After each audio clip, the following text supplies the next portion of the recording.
우리가 성경을 읽다 보면 왜 이 이야기가 이곳에 기록됐을까? 앞뒤 문맥과 별반 관계없는 것 같고 또 앞뒤 문맥의 연결에 오히려 방해가 되는 그런 이야기가 중간에 삽입되어 있는 경우가 있음을 보게 됩니다. 오늘 우리가 읽은 이 마가복음의 본문 또한 그러한 본문 중에 하나입니다. 앞뒤 문맥을 보면 오늘 본문의 이야기가 굳이 이 자리를 차지할 이유가 별반 없어 보입니다. 오늘 본문 앞에는 예수님께서 12제자를 부르셔서 둘씩 보내어서 그 사명을 감당하도록, 전도 사명을 감당하도록 하는 장면이 등장하고요. 그리고 오늘 본문 뒤에는 오병이어 기적 사건이 등장하는 것을 볼 수 있습니다. 따라서 굳이 세례 요한의 죽음에 관한 이야기를 이곳에 넣을 필요는 크게 없어 보입니다. 더군다나 세례 요한의 죽음의 과정과 그에 얽힌 이야기를 이토록 자세하게 우리에게 전할 필요는 더더욱 크게 없어 보입니다.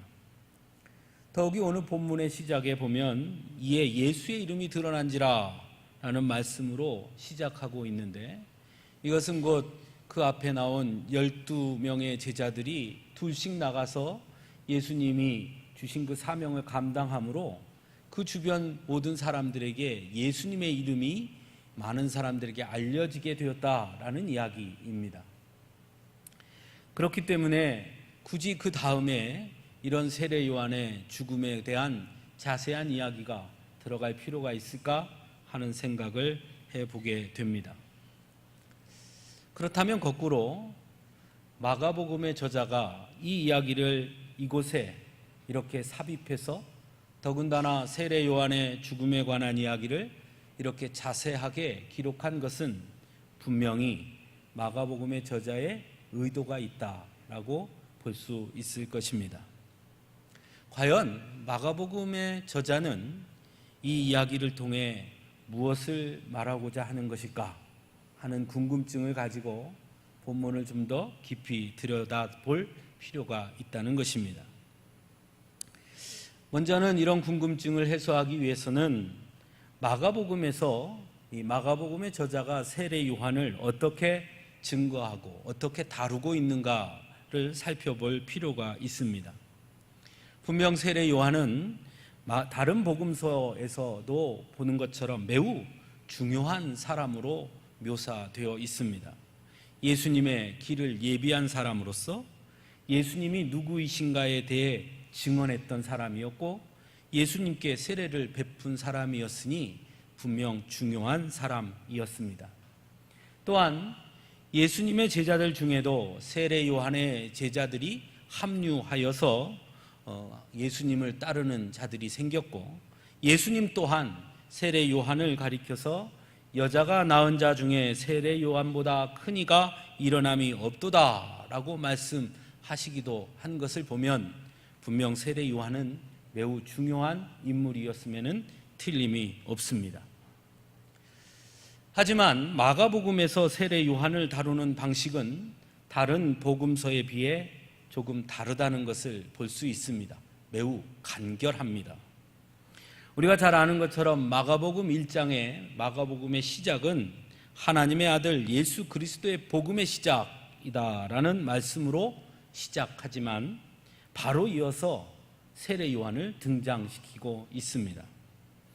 사실 이러한 구조는 다른 복음서에도 마찬가지고 비슷하다 할 수 있습니다. 그런데 마가복음에서는 1장 2절에서 8절을 통해 세례 요한에 대해 증거하고 있는데 세례 요한의 사역의 내용이나 또 그에 대한 사람들의 반응들은 매우 축소된 반면에 철저하게 그는 예수님의 길을 예비하기 위해 온 자로 구약에 예언된 예수님의 길을 예비하기 위해 온 자로 다루고 있는 것을 보게 됩니다.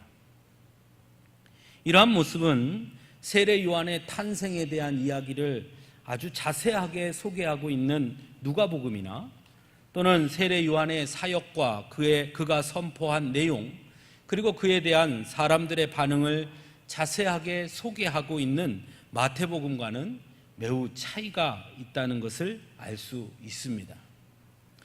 즉 마가복음의 저자는 세례 요한을 다른 복음서 저자들보다 아주 간결하고 하나의 어떤 중요한 핵심의 것으로 딱 요약해서 소개하고 있다는 것을 볼 수 있습니다. 세례 요한은 또한 세례 요한에 관한 마가복음의 접근 방식은 오늘 본문에 보면 이 세례 요한의 죽음의 이유와 과정을 아주 자세하게 설명하고 있는데, 그가 설명하고 있는 세례 요한의 죽음의 이유와 과정을 살펴보면 다른 복음서에서 기록된 것처럼 그렇게 대단한 사람에는 맞지 않을 만큼 너무나 허무하게 인생을 마치게 되는 것을 보게 됩니다. 세례 요한의 죽음과 관계되어 있는 오늘 본문에 등장하는 헤롯 왕은 분봉왕 헤롯 안티파스입니다. 그는 헤롯 대왕과 말다스 사이에서 태어난 자로서 네 곳으로 유대 지역을 나누어서 지역을 다스리는 분봉왕으로 세우게 되는데, 그 중에서 갈릴리와 베레아 지역을 다스리는 그 왕, 분봉왕이 바로 오늘 본문에 등장하는 헤롯 안티파스인 것입니다. 오늘 본문에서 이야기하고 있듯이 그는 자신의 동생 헤롯 빌립의 아내였던 헤로디아를 빼앗았고 자신의 아내로 맞이했습니다. 그런 헤롯 안티파스의 부도덕한 일에 대해서 세례 요한이 아주 매우 강하게 비판하고 질타합니다. 그럼에도 불구하고 오늘 본문에서 보는 것처럼 이 헤롯 안티파스는 세례 요한을 함부로 대하지 못합니다. 왜냐하면 여전히 그 역시 세례 요한을 참 선지자로 여겼고, 그래서 두려워하는 마음이 있었기 때문에 그를 함부로 대하지 못합니다. 하지만 그의 아내가 된 헤로디아는 세례 요한에 대해서 이를 벅벅 깔고 있었죠. 어떻게 하면 그를 죽일 수 있을까 고민했던 것 같습니다. 그리고 헤롯 안티파스의 생일을 맞이하여 세례 요한을 죽일 음모를 꾸미고 자신의 딸 살로메에게 춤을 추게 해서 헤롯의 마음을 흡족하게 한 후 무엇이든지 내가 원하는 것을 내게 구하라, 내 나라의 절반까지라도 주리라 라는 약속을 받아나게 합니다. 그 후 살로메를 시켜서 세례 요한의 머리를 요구하게 되고, 헤롯은 비록 두려워했으나 자신이 한 약속을 지키기 위해서, 또 자신이 그 약속을 할 때 지켜본 많은 사람들 앞에서 자신의 권위를 지키기 위해서 결국 세례 요한을 죽게 한 것입니다. 그에 대한 세례 요한의 반응은 전혀 등장하지 않습니다. 이 과정에서 보면 세례 요한은 자신을 미워한 한 여인의 음모로 인해 너무나 허무하게 죽고 만 것처럼 보여집니다. 마가복음의 저자는 그리고 그 사실을 아주 적나라하게 증거하고 있습니다. 그러므로 마가복음의 저자가 만일 세례 요한을 다른 복음서의 저자들보다 더 중요한 인물로 묘사하기 원했다면 이런 기록은 넣지 않았을 것입니다. 그렇다고 그러면 세례 요한을 폄하하기 위해서 이런 기록을 넣었느냐? 그것도 아닌 것을 우리는 알 수 있습니다. 폄하하기 원했다라면 오히려 이렇게 자세하게 기록할 필요 또한 없을 것입니다. 그런 면에서 마가복음의 저자가 세례 요한의 죽음을 매우 상세하게 기록하고 있는 것은 분명 다른 의도가 있는 것이 아닐까 볼 수 있어야 합니다. 또한 그 이야기를 오늘 본문 바로 이 자리에 삽입한 것을 통해서 무엇인가 세례 요한의 죽음을 통해 우리에게 이야기하고자 하는 것이 있지 않았는가 하는 모습을 우리가 볼 수 있어야 합니다. 먼저 오늘 본문의 이야기 속에는 몇 가지 특이점이 있음을 보게 됩니다. 그것은 대립의 구조가 그 안에 놓여 있다는 것이죠. 하나는 하나님의 충성된 증인인 세례 요한과 세상의 권세를 대표하는 헤롯 왕과 궁궐 안의 모습입니다. 아무런 힘이 없는 한 개인과 막강한 힘을 가진 헤롯 궁, 그리고 권력자들, 죽음을 앞에 둔 자와 즐겁게 생일 잔치를 벌이고 있는 자들, 이렇게 극명하게 대비되는 모습을 볼 수 있습니다. 세상의 권세와 힘, 그리고 죄악 속에서도 자신들의 잔치와 즐거움 앞에서 하나님의 의를 선포한 자를 세상적 모략과 질투, 두려움 속에서 그저 한낱 장난거리로 만들고 마는 그들의 모습 또한 오늘 본문에 분명하게 드러나고 있습니다. 그런데 또 이 모습은 우리가 기억하는 한 모습과 매우 흡사한 모습임을 알 수 있습니다. 바로 예수님의 죽음의 현장 또한 매우 비슷한 구조를 가지고 있다라는 것입니다. 예수님 역시 빌라도 총독 앞, 즉 세상의 권세와 권력자들이 가득한 곳에 홀로 서 계셔야 했고, 헤롯이 요한을 두려워했던 것처럼 빌라도 역시 예수님을 두려워하여 놓아주려 했으나 대중들의 아우성과 폭동이 일어날까 두려워서 순전히 자신을 지키기 위해 예수님을 십자가에 매달도록 내어주게 된 것을 우리는 기억합니다. 마치 헤롯이 사람들 앞에서 자신의 권위가 훼손될까 두려워 딸의 요청을 받아들이는 것과 비슷한 구조가 있음을 보게 됩니다. 또한 예수님은 아무런 항거도 없이 무기력하게 십자가에 매달려 죽음을 맞이하게 되고, 오늘 본문의 요한 역시 아주 무기력하게 그저 목숨을 잃게 되는 모습으로 드러나는 것을 보게 됩니다. 구조가 매우 비슷하다는 것입니다. 왜 마가복음은 세례 요한의 죽음을 이토록 중요하게 여겼을까? 그는 세례 요한을 앞에서 말씀드린 것처럼 철저하게 예수님의 길을 예비한 자로 다루고 있다라는 사실을 기억해 볼 필요가 있습니다. 즉 마가복음은 세례 요한이 내 뒤에 오실 분을 예비하라 하는 그 음성으로만 그의 길을 예비한 것이 아니라 그의 삶 전체를 통해 예수님의 길을 예비한 자였다라는 것을 보여주기 원했다는 것입니다. 그의 죽음조차도 예수님이 가실 그 고난 십자가의 길을 예비하는 자의 모습으로 죽었다라는 것을 보여주고 있는 것입니다. 분명 세상적 눈으로 보면 세례 요한의 죽음, 또 우리가 잘 아는 것처럼 예수님의 죽음 역시 세상의 권력의 힘 앞에서 무기력하게 패배한 자가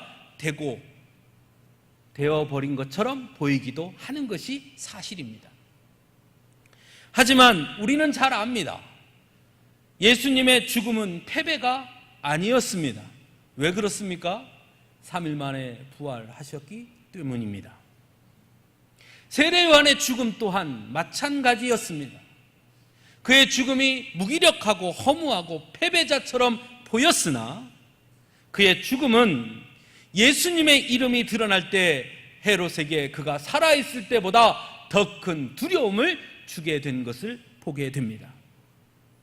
예수님의 소식이 들리자 헤롯은 자신이 목벤 요한이 살아났다고 하며 매우 두려워하고 있는 것을 보게 됩니다.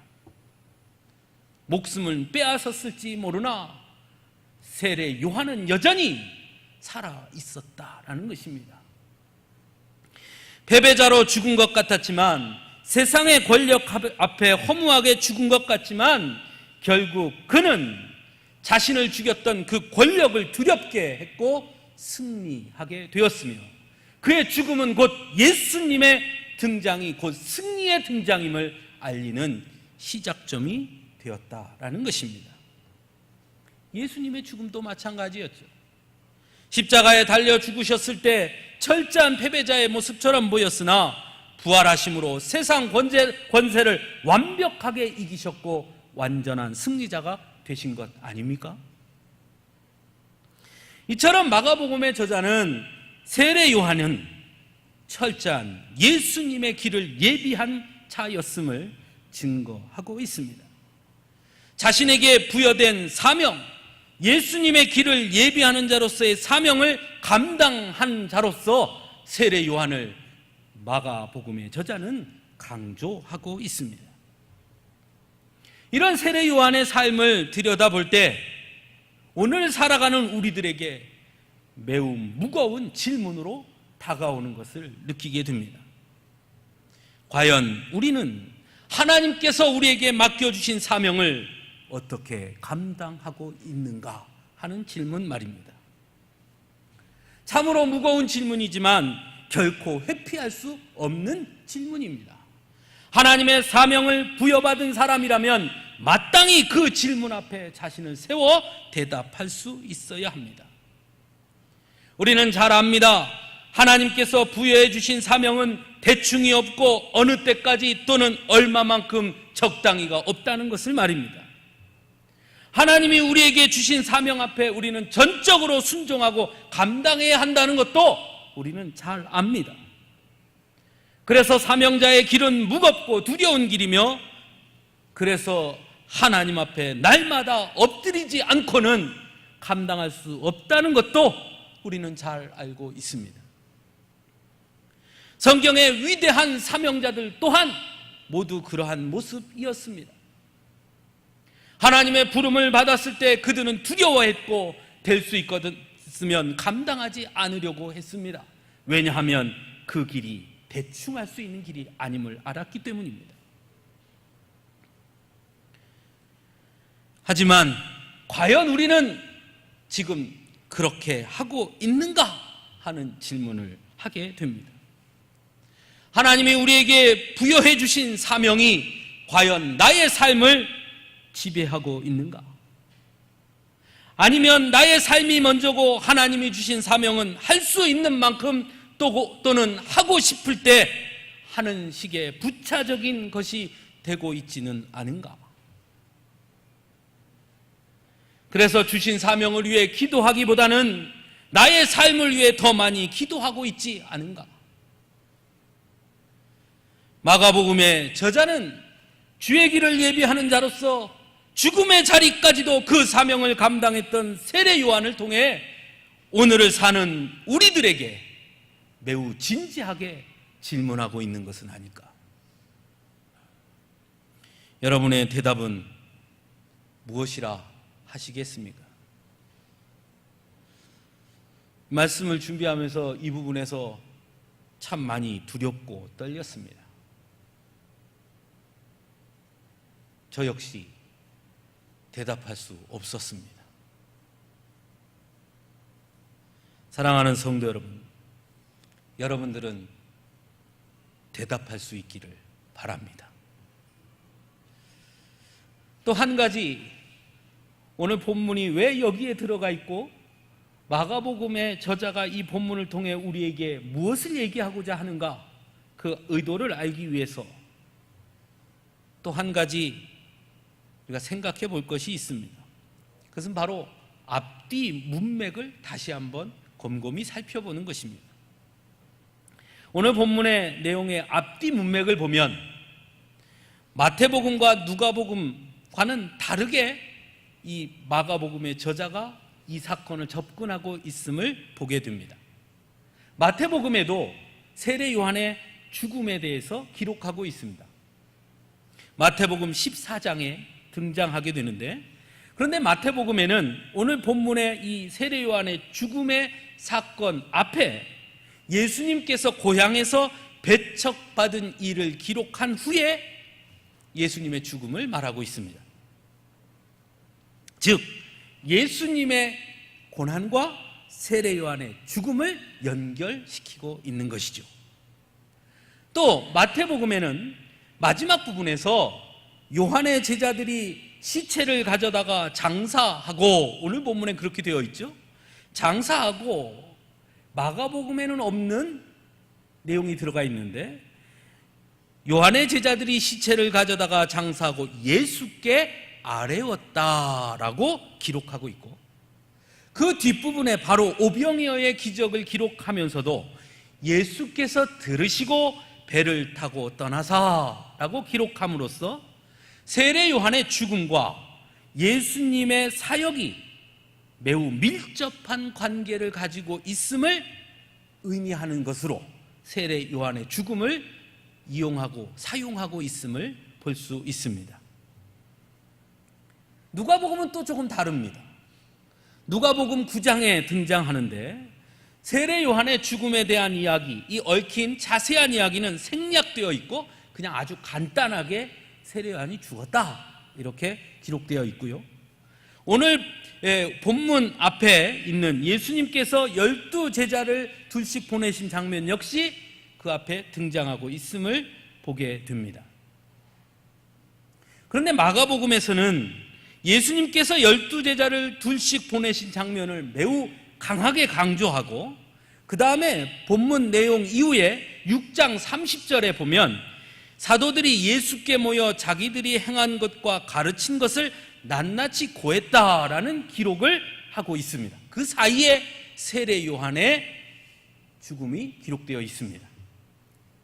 즉 마가복음의 저자는 세례 요한의 죽음의 사건을 예수님과 연결시킨 것이 아니라 제자들의 사역과 연결지어서 설명하고 있다는 것입니다. 예수님의 파송을 받은 제자들과 그 사명을 완수한 후 예수님께 보고하는 제자들, 그 사이에 세례 요한의 죽음에 대한 이야기를 배치함으로써 제자로서의 사명을 감당하는 길이 곧 고난의 길이 될 수 있음을 의미하고 있다라는 것입니다. 그래서 본문 14절에서 15절에 보면 헤롯 왕이 예수의 이름을 듣고 당황할 때 어떤 이는 그가 엘리야라 하고 또 어떤 이는 그가 선지자니 옛 선지자 중에 하나와 같다 하되라는 말씀을 기록하고 있는데, 이것은 마가복음 8장 29절에 예수님께서 제자들에게 사람들이 나를 누구라 하더냐라고 질문할 때 제자들이 세례 요한이라 하기도 하고 더러는 엘리야, 더러는 선지자 중에 하나라 하다이다 라고 대답하고 있는 장면과 동일하다는 것을 볼 수 있습니다. 그리고 잘 아는 대로 예수님이 다시 묻죠. 그러면 너희는 나를 누구라 하느냐? 그때 베드로가 주는 그리스도이십니다 라고 대답합니다. 즉 마가복음의 저자는 세례 요한의 죽음을 통해 예수님의 제자들로서 제자의 사명을 걸어가는 자가 가야 할 길을 이야기하고 있는 것입니다. 세상 권력의 길이 아니라는 것, 때로 외롭게 세상 권력과 싸워야 할 때가 있다는 것, 때로는 죽음이 다가올 수도 있다는 것, 그 길을 걷는 것이 곧 제자의 길임을 세례 요한의 죽음을 통해 강조하고 있다는 것입니다. 그럼에도 불구하고 그 길을 걸으며 주는 그리스도이십니다 라는 고백으로 그 길을 걷는 자들이 진정한 제자들이다 라는 것을 이야기하고 싶어 하는 것입니다. 옛말에 이런 말이 있지요. 호랑이는 죽어서 가죽을 남기고 사람은 죽어서 이름을 남긴다. 언젠가 어떤 분이 갑자기 웃긴 일이 생각이 났는데요. 언젠가 어떤 분과 얘기하다가 이 말씀을 하려고 했는데 가죽이 생각이 안 나가지고요. 그분이 제 앞에서 그런 말 있잖아, 왜 호랑이는 죽어서 어흥을 남기고, 그랬던 적이 있습니다. 그래서 그런 말이 있나 했더니 가죽이 생각이 안 나서, 호랑이는 죽어서 가죽을 남기고 사람은 죽어서 이름을 남긴다. 세상 사람들은 자신의 이름을 남기기 위해 삽니다. 그리고 자신의 이름을 멋지게 남기고 살고 돌아간 그 인생을 우리는 소위 성공한 인생이라고 말합니다. 하지만 성도는 다릅니다. 호랑이는 죽어서 가죽을 남기지만 성도는 죽어서 예수의 이름을 남기는 자들입니다. 나는 죽고 예수의 이름이 남겨진다면 그것이 성공한 제자의 삶인 것입니다. 사랑하는 성도 여러분, 세례 요한의 죽음 위에 남은 것이 무엇입니까? 세례 요한의 삶은 무엇을 남겼습니까? 그는 죽어서 예수의 이름을 남겼습니다. 세상적으로 그는 결코 성공한 사람이 아니었습니다. 그는 부유함과 거리가 먼 사람이었습니다. 변화하는 세상에 민첩하게 반응하지도 않았고 소위 유행을 따르지도 않았으며 패션 감각은 제로에 가까웠습니다. 낙타 털옷을 입고 다녔으니 말입니다. 그는 무엇을 먹을까 맛있는 음식을 탐하거나 더 좋은 음식을 먹기 위해 애쓰거나 맛집을 찾아다니지도 않았습니다. 그는 메뚜기와 석청을 먹었습니다. 하지만 그는 전 인생을 예수님의 길을 예비하는 자로 살았던 사람이었습니다. 그리고 그는 죽으면서 예수의 이름을 남기고 간 사람이었습니다. 사도 바울 역시 마찬가지였죠. 그래서 그는 스스로 자신이 예수의 흔적을 지녔다라고 증거했습니다. 그 흔적이 무엇입니까? 예수를 위한 고난이었습니다. 자신이 누리던 모든 것을 배설물로 여겼고 오직 예수만을 위해 살며 그래서 그는 내 안에 그리스도가 산다라고 고백했던 사람이었습니다. 그리고 그 역시 예수의 이름을 남긴 사람이었습니다. 정말 성공한 제자의 삶 아닙니까? 사랑하는 성도 여러분, 우리의 삶은 어떠합니까? 세상적으로 성공한 삶, 가치 있고 의미 있는 일일 것입니다. 나쁘다고 말씀드리는 것이 아닙니다. 하지만 우리가 진정 예수님의 제자들이라면 더 의미 있고 가치 있는 삶을 살아야 하지 않겠습니까? 즉 예수의 이름을 남기기 위해 사는 것 말입니다. 세상 사람들이 예수님을 뭐라 하든 우리는 끝까지 예수는 그리스도이십니다 라는 고백으로 살아야 하지 않겠습니까? 그것이 우리가 예수님의 제자들이고 그것이 제자의 삶이고 그것이 성공한 제자가 걸어가야 할 길이기 때문 아니겠습니까? 말씀을 준비하면서 너무나 무겁게 제 마음을 눌렀습니다. 이런 말씀 전할 때마다 100번이라 그러면 너무 과장이고요. 수도 없이 제 가슴에 울리는 질문이 있습니다. 너는 그렇게 사냐? 과연 내가 이런 말씀을 전할 자격이 있냐? 정말 너는 사명자의 길을 걷고 있냐? 지금 만일 내가 하나님이 불러서 간다면 예수의 이름이 너를 통해 남겨지겠느냐? 너무나 무거운 마음을 가지고 말씀을 준비했습니다. 여러분, 저도 그렇게 못 살았습니다. 못 살고 있습니다. 여러분 앞에 그렇게 고백합니다. 저는 그렇게 산다고 절대 말할 수 없습니다. 그렇게 살지도 못하면서 왜 이런 말 전하냐고 하면 할 말이 없습니다. 하지만 분명한 것은 제가 그렇게 살아서가 아니라 그렇게 살아야 하기 때문에 전하는 것입니다. 저도 그렇게 살지 못하기 때문에 이 말씀 앞에 저부터 가슴을 두드리는 것입니다. 사랑하는 성도 여러분, 예수님의 제자, 입으로만 예수님의 제자라 말하는 것이 아니라 예수님이 주신 사명, 입으로만 감당하는 사명이 아니라 마가는 세례 요한의 삶을 통해 우리에게 전하고 있습니다. 하나님의 주신 사명은 내 인생을 통해 감당하는 것이다. 예수님의 제자는 예수의 이름을 남기는 자다.